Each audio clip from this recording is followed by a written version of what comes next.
하나님께서 오늘 우리에게 주시는 말씀은 창세기 3장 15절부터 24절까지의 말씀입니다.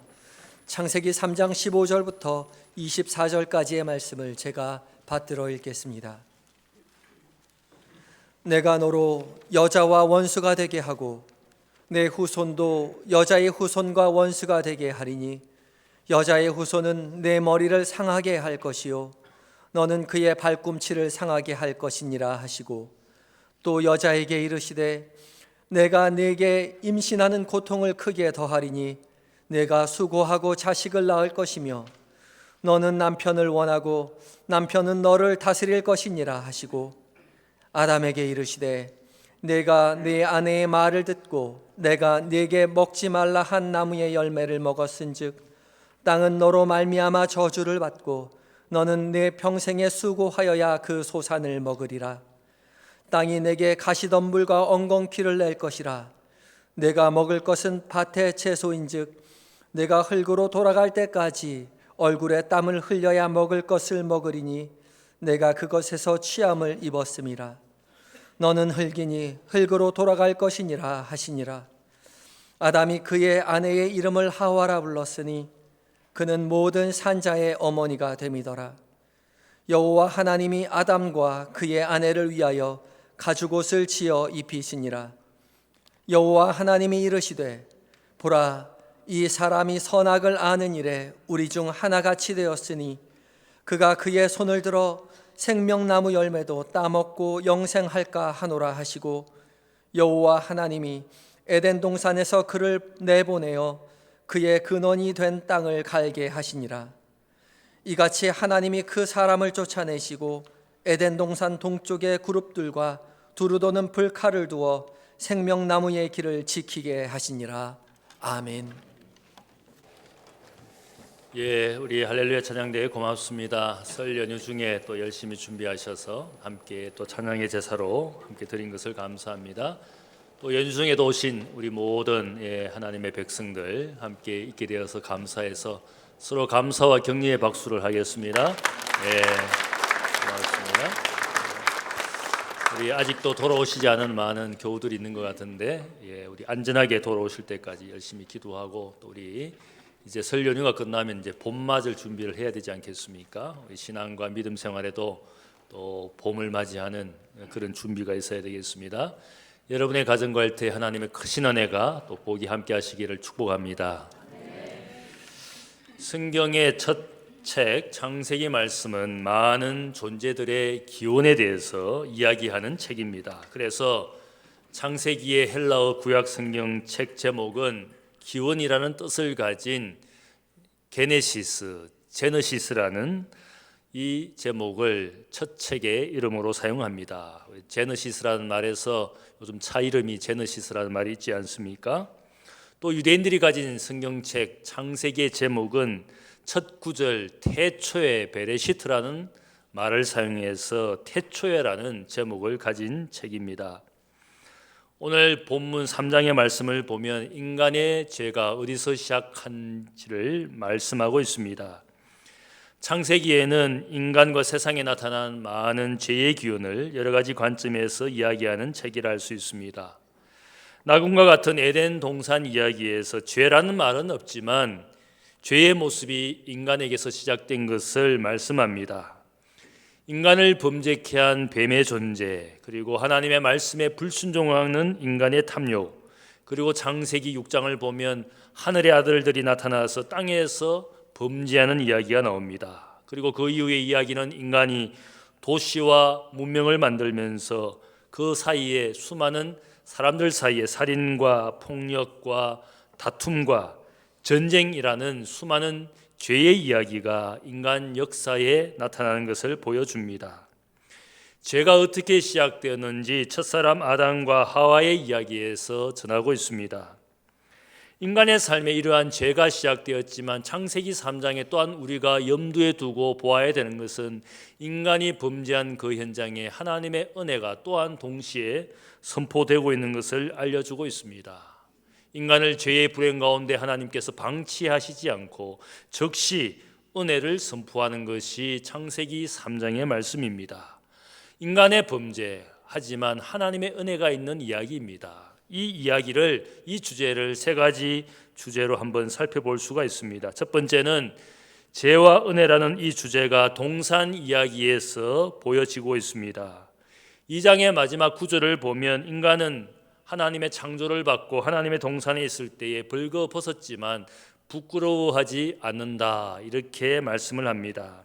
이것은 인간의 범죄 이전의 상태를 한마디로 묘사한 것입니다. 벗었지만 부끄러워하지 않는, 수치감을 느끼지 않는 것은 죄 이전의 인간의 상태를 말하고 있는 겁니다. 죄의 권세 아래 있는 인간은 죄가 주는 부끄러움, 그리고 두려움, 떨림을 느끼게 됩니다. 우리가 범죄할 때 우리의 마음속에 적어도 떨림이 있고 두려움이 있습니다. 이것은 우리 속에 역사하는 죄의 존재를 느끼게 하는 것입니다. 벗었지만 부끄러워하지 않는 이 무죄한 인간의 모습 가운데 오늘 동산 이야기의 한 존재가 나타납니다. 하나님이 지으신 존재이지만 타락한 영적 존재인 사탄이 강교한 뱀의 모습으로 여자에게 접근하여 유혹하는 질문을 던집니다. 하나님이 참으로 너희에게 동산 모든 나무의 열매를 먹지 말라고 하시더냐, 이렇게 여자에게 질문합니다. 이 뱀이라는 존재에 대해서 성경은 말씀하기를 사탄이다. 그래서 유대인들의 전성을 잘 알고 있는 사도 바울도 이 뱀은 결국 사탄이라고 말씀을 합니다. 요한계시록 12장을 보면 로마 제국을 뒤에서 영적으로 사주하는 존재가 용이라는 짐승으로 상징하고 있습니다. 이 용은 옛뱀 마귀이고 곧 사탄이다, 이렇게 요한계시록 12장도 마찬가지로 에덴 동산에 나타난 이 뱀의 존재는 사탄이라는 겁니다. 아담과 하와에게 하나님이 사실은 그들에게 축복의 말씀을 전했습니다. 창세기 2장 16절 말씀을 보면 하나님께서 이 첫 사람들에게 말씀하기를 동산의 각종 나무 열매를 임의로 자유롭게 얼마든지 먹으라, 이렇게 사실은 축복의 말씀을 그들에게 주었지만 뱀은 강교하게 이 말씀 가운데 다른 모든 축복의 말씀은 다 생략하고 이 여자에게 하나님의 금지 명령만을 부각을 시킵니다. 너희에게 동산 모든 나무의 열매를 먹지 말라고 하시더냐. 얼마든지 모든 것을 자유롭게 먹으라는 하나님의 축복의 말씀보다는 마지막 한 가지 먹지 말라라는 그 나무만을 강조합니다. 그래서 하나님의 축복의 말씀보다는 금지 명령을 여자에게 부각을 시켰습니다. 예를 들면 99개의 열매를 얼마든지 풍요롭게 자유롭게 먹도록 하였지만 한 가지 열매만 먹지 말라라는 금지 명령을 여인의 마음속에 부각을 시킵니다. 하나 빼고 모든 것이지만 하나가 모든 것인 것처럼 그렇게 하나님의 축복을 왜곡시켰습니다. 이 질문에 여자는 하나님의 금지 말씀을 자각하면서 어떻게 대답합니까? 먹으면 반드시 죽을 것이라는 하나님의 그 진지한 말씀을 설마 하는, 과연 그럴까 하는 의심으로 죽을지도 모른다고 말씀하신 것입니다. 반드시 죽으리라는 하나님의 말씀을 죽을지도 모릅니다라고 여인은 하나님의 진지한 말씀을 약화시켰습니다. 그때 사탄은 여자의 의심을 불신으로 발전시킵니다. 먹어도 너희가 결코 죽지 아니하리라. 더 나아가서 정하신 하나님의 경계선을 넘어가게 합니다. 너희가 그것을 먹는 날에는 너희 눈이 밝아져서 하나님과 같이 되어서 선악을 알 줄을 하나님이 아시기 때문이라. 사탄은 인간을 유혹하는데 의심과 불신을 불러일으킵니다. 드디어는 하나님 정하신 경계선을 넘어가게 합니다. 하나님과 같이 될 수 있다. 하나님과 같이 되고자 했던 그 사탄의 마음을 그대로 인간에게도 불러일으킵니다. 그래서 여러분이 아시는 대로 사탄은 에스겔서 28장과 이사야서 14장을 보면 원래 하늘에서 하나님의 성산을 섬기던 그룹이라는 천사들 중에 하나였습니다. 그러나 다른 모든 천사들보다 자신의 지위를 높이고 드디어는 하나님같이 되고자 하는 그 마음이 사탄의 타락의 이유였습니다.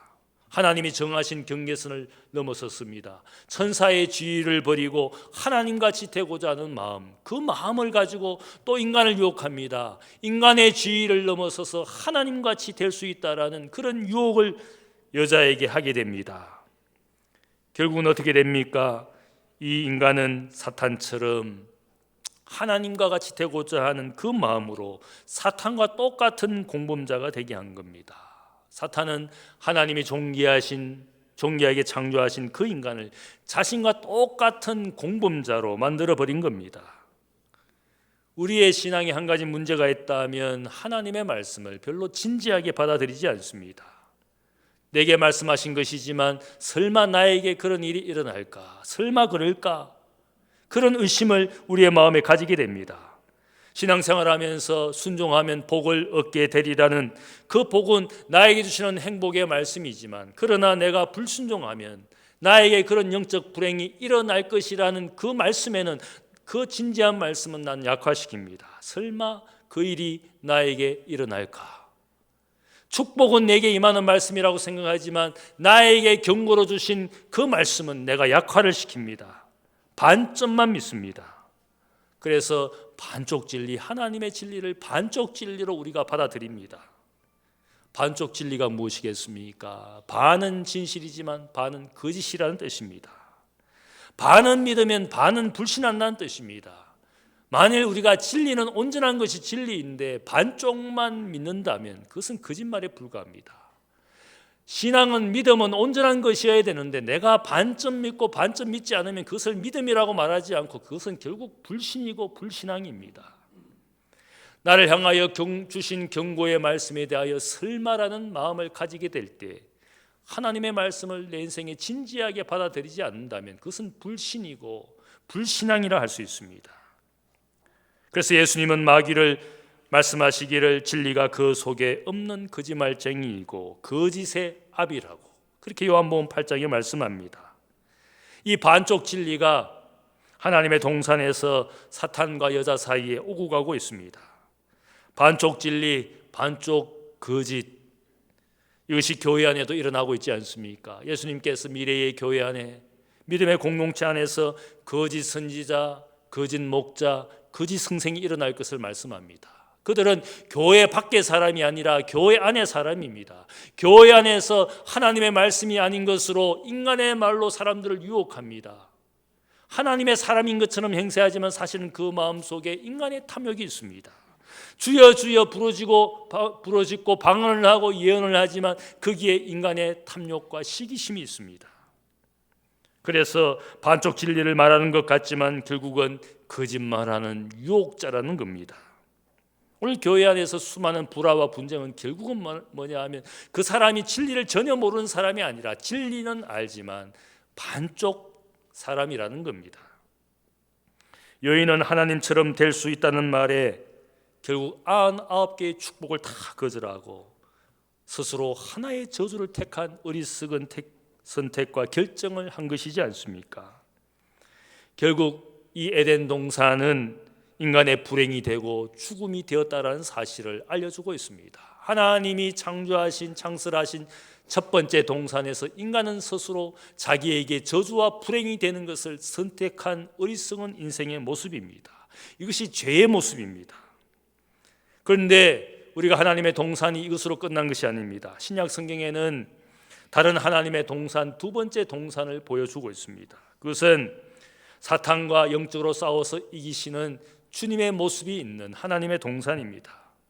예수님께서 마지막 밤에 제자들과 함께 성찬을 나누고 그들의 발을 씻겨 주었습니다.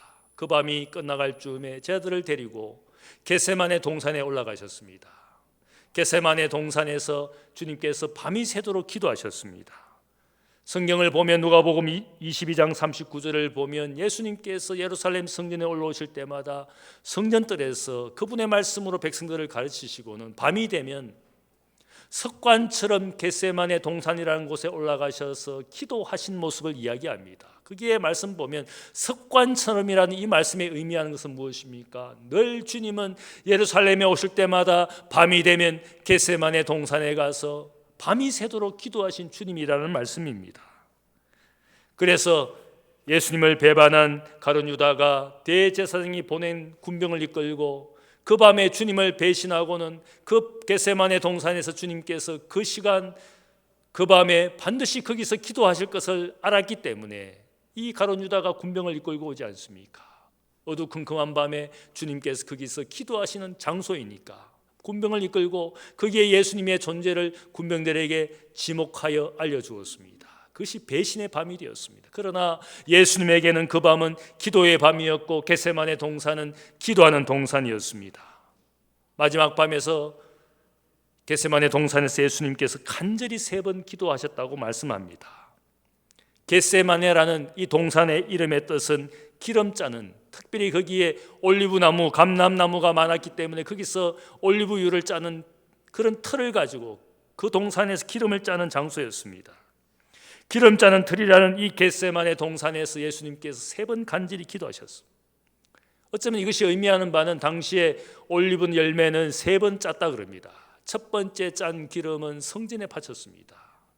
하나님의 제사장들이 기름 붓는 거룩한 일을 위해서 그 감람유를 성전에 바쳤습니다. 그 열매로부터 2번째 짜는 기름은 사람들이 일반적으로 먹는 음식 기름으로 사용했습니다. 그 열매로부터 마지막 3번째 짜내는 기름으로 등잔 기름으로 사용했던 그것이 바로 그 당시의 관습이었습니다. 예수님께서 3번 기도하시는 것을 통하여 무엇을 보여줍니까? 인간 예수의 마음에 고난의 십자가를 지는 두려움이 있었습니다.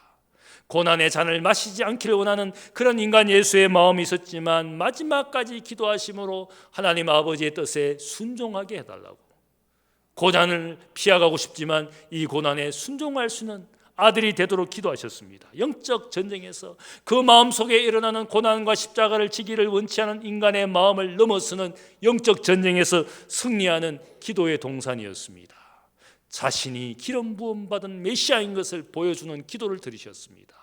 자신이 모든 사람들에게 생명의 양식, 생명의 음식이 되는 그런 기도를 드리신 장소였습니다. 세상의 빛이 되는 메시아인 것을 알려주는 3번째의 기도를 드리신 주님의 모습이었습니다. 이 겟세마네 동산에서 만일 주님께서 자기의 인간적인 마음에 굴복하셨더라면 어떤 영원한 생명의 길이 인생들에게 나타나지 않았을 겁니다. 그분의 기도하는 동산, 하나님의 동산이었습니다. 이 동산이 있었기 때문에 우리에게 십자가가 생명의 길이 된 것이지 않겠습니까? 첫 번째 동산은 인간의 범죄의 동산이었지만 주님이 계셨던 그 동산은 생명나무로서 이 땅에 우리에게 영원한 생명을 주시는 하나님의 동산이 겟세마네 동산이지 않겠습니까? 죄와 은혜가 함께 있는 하나님의 동산이었습니다. 2번째로 죄와 은혜라는 주제가 이 아담 사람 이야기에서 나오고 있습니다. 사탄이 여자를 유혹할 때 남편 아담, 남자는 어디에 있었던 것이겠습니까? 여러분이 생각할 때 뱀이, 사탄이 여인에게 다가와서 유혹하는 질문을 던졌을 때 아담은 저 딴 여자를 만나러 가든지 혹은 딴 사람을 만나러 갔든지 이 장소에 없었을 것이다, 그렇게 생각할 수가 있지 않겠습니까? 그러나 분명한 것은 딴 여자도 없었고 딴 남자도 없었습니다. 분명한 것은 함께 있는 자리였습니다. 여자에게 질문할 때 너희에게 모든 동산의 실과를 먹지 말라고 하더냐, 너희에게라는 이 말은 복수 명사입니다. 여자에게 질문했지만 사실은 그 자리에 그 남자 아담은 함께 있었던 자리였습니다. 남편 아담도 옆에서 듣고 있었지만 그는 침묵하며 가만히 있었습니다. 여자가 열매를 먹을 때도 말리지 않은 것은 자신도 거기에 침묵하면서 동조하였기 때문에 여자가 열매 따먹는 것을 가만히 지켜보고 있었고 여자가 주는 열매를 덥석 받아 먹은 것은 그도 이 사탄의 유혹에 넘어간 것입니다. 아담은 나중에 하나님께서 피하여 숨어있는 그를 부르시면서 너가 왜 거기에 있느냐, 너가 왜 범죄했느냐, 그 하나님의 질문에 어떻게 대답합니까? 자신의 죄를 인정하기보다는 이렇게 말합니다. 하나님이 주셔서 나와 함께 하신 여자 그녀가 그 나무 열매를 내게 주므로 내가 먹었나이다. 자신의 무죄를 주장합니다. 무죄를 주장할 뿐만 아니라 자신의 범죄를 누구에게 전가합니까? 여자에게 전가합니다. 드디어는 여자를 만드신 하나님께 원망합니다. 당신이 내게 주셔서 함께 했던 그 여자가 나에게 이 열매를 먹게 해주었습니다. 여자뿐만 아니라 하나님도 원망하고 그 모든 것을 결국 하나님께도 전가시키는 그런 남자 아담이었어. 하와를 만들어서 남자 아담에게로 이끌어왔을 때 그 남자가 어떻게 고백합니까? 내 뼈 중에 뼈요 살 중에 살이다. 그렇게 말했던 남자가 결국은 그 여자에게 책임을 전가합니다. 그런 재미난 이야기가 있습니다. 남자 노인 두 분이 길을 가다가 함께 가고 있는데 갑자기 한 개구리, 못생긴 개구리가 나타났습니다. 둘 중에 한 노인에게 이 개구리가 말하기를, 당신이 만일 나에게 키스를 해주면 내가 아름다운 공주가 되어서 당신을 평생 아내가 되어서 섬기겠습니다.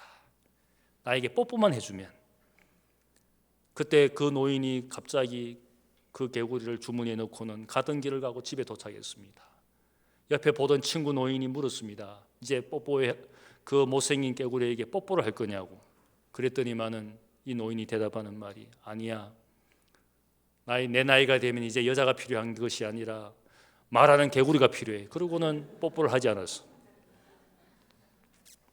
제가 이 이야기, 웃은 이야기를 보면서 진짜 그런가 가만히 생각해 보니까 그럴 수도 있겠다. 그러나 우리가 어떻습니까? 우리에게는 동반자가 필요합니다. 인생의 동반자라고 남자가 여자에게 그렇게 고백하지 않습니까? 제가 노인을 보면 외로워서 그래도 말 동무가 필요한 것이지 않습니까? 말하는 개구리, 말하는 뱀이 필요한 게 아니라 사실은 우리에게 진짜 영적인 존재로서 함께 할 수 있는 사람은 결국 사람이고 배우자이지 않습니까? 그러나 남자인 이 아담은 결국은 자신의 모든 죄를 여자에게, 드디어는 하나님에게 전가시키는 그런 어리석은 인생의 모양을 보여주고 있습니다. 말씀에 대한 불순종만이 죄가 아니라 여기에 보면 죄의 문제는 결국 무책임한 모습입니다. 남편이나 혹은 아내의 존재에 대해서 무책임하기 때문에 가정이 깨어지는 것이지 않겠습니까? 내 이웃의 존재에 대해서 우리가 무관심하기 때문에 우리가 사회 곳곳에서 갈등과 불화가 일어납니다. 이웃이 아무리 불행해도 가난해도 내 탐욕을 스스로 채우고자 하는 끝없는 인간의 욕심 때문에 이 사회가 얼마나 불화에 혹은 갈등에 시달리는지 모릅니다. 결국은 우리의 죄는 불순종과 이 무책임 때문에 결국 인간을 불행으로 만들어가고 있음을 보여줍니다. 사도 바울은 첫 아담의 죄와 불순종이 있었지만 그러나 그가 은혜를 이야기합니다. 아담은 오실 자의 표상이라. 우리에게 두 번째 아담으로 오신 예수 그리스도가, 첫 번째 아담은 우리에게 죄와 사망이 우리에게 왕노릇하게 만들었지만 두 번째 아담 예수 그리스도는 우리에게 은혜와 의의 선물을 주셔서 이제는 우리가 생명 안에서 왕노릇하게 된 것이라고. 첫째 아담은 실패한 인생이지만 두 번째 아담은 우리에게 영원한 생명을 선물로 주시는 주님이었다고 그렇게 선포합니다. 아담의 불행으로 끝난 것이 아니라 거기에 두 번째 아담 예수 그리스도가 이 땅에 오실 것을 이야기합니다. 창세기 3장 15절은 그래서 우리에게 가장 중요한, 이 3장에서 가장 중요한 것을 우리에게 말씀합니다. 그 사탄의 패배와 영원한 심판을 선포합니다. 내가 너로 여자와 원수가 되게 하고 내 후손도 여자의 후손과 원수가 되게 하리니 여자의 후손은 내 머리를 상하게 할 것이요 너는 그의 발꿈치를 상하게 할 것이라. 여자를 유혹하고 결국은 범죄하게 만든 이 사탄에 대해서 하나님이 분명히 말씀합니다.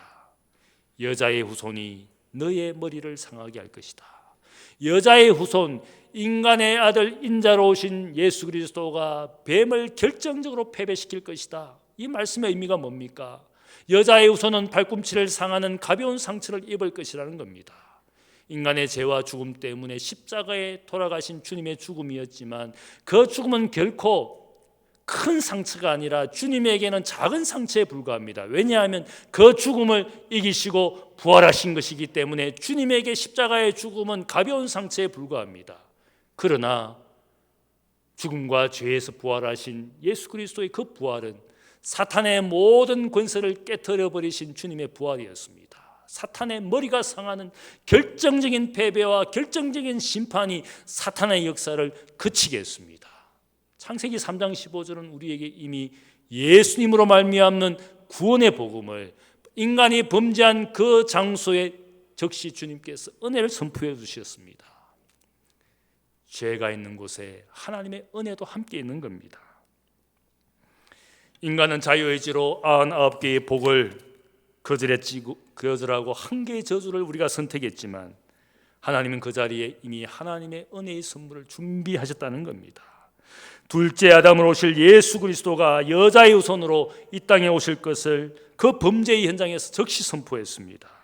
그래서 사도 바울이 무엇이라 그럽니까? 죄가 더한 곳에 은혜가 더욱 넘쳤나니 이는 죄가 사망 안에서 왕노릇한 것 같이 은혜도 또한 의로 말미암아 왕노릇하여 우리 주 예수 그리스도로 말미암아 영원한 생명에 이르게 하려 함이라. 죄가 있는 곳에 은혜가 있고 죄가 많은 곳에 은혜는 더욱 넘치게 하시는 것이 우리 하나님의 은혜라는 겁니다. 그래서 우리가 죄의 불행 때문에 낙심하거나 좌절할 것이 아닌 것은 그 자리에 하나님의 은혜가 있는 줄로 믿습니다. 하나님의 은혜는 언제나 불행 가운데 눈물을 흘리지만 그러나 그 자리에 하나님의 은혜는 언제나 우리의 삶을 위로하고 계신다는 겁니다. 내가 그 은혜를 발견하지 못하고 있을 뿐이지 하나님의 은혜는 언제나 우리의 삶의 곁에 있다는 뜻입니다. 첫 번째 범죄의 현장에도 하나님의 은혜가 있었다는 겁니다. 세 번째로 죄와 은혜라는 주제가 이 나무 이야기에서 보이는 것을 말씀합니다. 인간은 선악을 알게 하는 나무 밑에서 하나님의 말씀에 불순종해서 결국 죄와 죽음의 불행을 맞이했습니다. 이 이야기를 여러분이 창세기 3장에서 보면서 사람들이 그렇게 질문합니다. 왜 하나님이 선악과 나무를 만들어서 인간을 불행하게 만드셨습니까? 아예 만들지 않았더라면 인간 세상이 낙원일 것인데 왜 하나님이 선악과를 만드셔서 우리에게 이런 스스로 어리석은 불행을 선택해서 우리를 이렇게 공경에 빠뜨립니까? 아마 여러분들이 한 번쯤은 마음에 그런 의심을 가지거나 혹은 하나님께 항변했을 줄 압니다. 아예 선악과를 만들지 않았다면 죄도 죽음도 인간 세상에 없을 것인데 그렇게 우리가 하나님께 항변하게 됩니다. 아마 이러한 질문들을 많은 사람들이 하고 있을지 모르겠습니다. 인간 사이에 넘치는 죄의 불행과 고통을 보면서 사람들은 선하신 하나님의 존재를 부정하게 됩니다. 혹시 하나님의 존재를 믿을지는 모르지만 그러나 하나님의 뜻에 대해서 이해에 불과하다. 하나님이 왜 만드셨을까? 왜 하나님의 뜻이 그렇게 만드시는 것이었나? 우리가 그런 질문을 당연히 하게 됩니다. 그러다 보면 결국은 논리적으로 어떻게 됩니까? 아예 인간을 만드시지 말지. 아예 인간을 만드시지 말지. 아마 그렇게 결국 논리적으로 귀결될지 모르겠습니다. 그러나 생각을 해보면 어떻습니까? 인간의 존재는 하나님의 형상으로 하나님의 숨결을 가진 존재입니다. 그 어떤 피조물도 그런 존재가 없었습니다. 인간에게만 자유의지를 가지고 스스로 선택할 수 있는 그런 영광을 주셨습니다. 동물처럼 혹은 종이나 노예처럼 자유의지도 없이 그냥 본능대로 살아가는 그런 인생이 아니었습니다.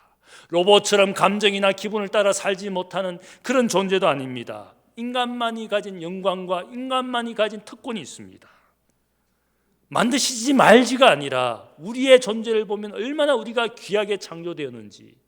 그래서 우리는 하나님의 뜻에 대해서 불가해한 하나님이라고 말씀할지 모르지만 우리의 존재를 보면 우리가 얼마나 귀한 존재를 알게 됩니다.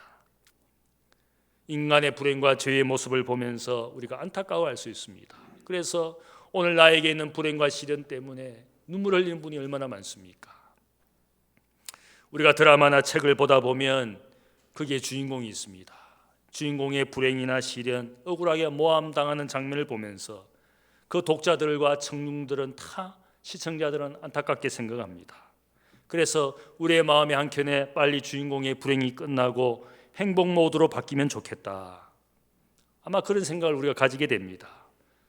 성격이 급한 저는 주인공의 불행한 시간이 길어지면 드라마 보는 것이 짜증이 납니다. 그러다가 결국은 드라마 보는 것을 포기합니다.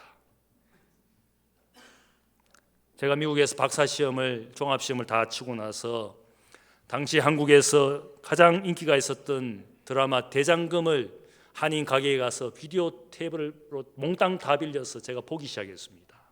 이제 시간적인 여유도 있고 한국에서 그렇게 인기 있는 드라마니까 내가 한번 다 봐야 되겠다.